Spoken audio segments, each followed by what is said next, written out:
Bà chỉ mình xua tới chôn hàng con chẳng nghe được ngọt khné bà khné cho stock mấyประเภทกองtừ chu Japan brand BH bà chỉ platform របស់ប្រទេស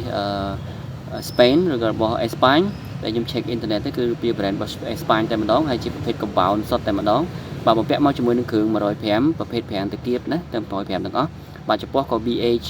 compound ដែរហើយ model គាត់គឺ model speed room ណា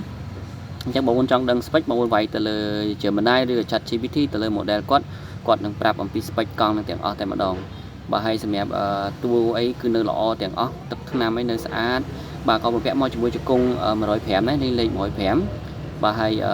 Derailleur ក៏105ច្បាក់ក៏105 Lip Derailleur ដែរចុចគឺ105ទាំងអស់បាទសម្រាប់ខ្នងគឺមានខ្នងខាងក្រោយនិងខាងមុខមានខាងក្រោយគឺ Air 500 Line ពណ៌ក្រហមហើយនៅខាងមុខគឺ Air 5ណា Air 500នេះគ្នាប៉ុន្តែគាត់គេលេងពណ៌មុខក្រោយខុសគ្នាបាទអញ្ចឹងនេះសំណុំដើមរបស់គាត់តាំងពីតម្លាក់កុងតឺន័រមកតែម្ដងឥឡូវយើងរៀបចំរួចរាល់ហើ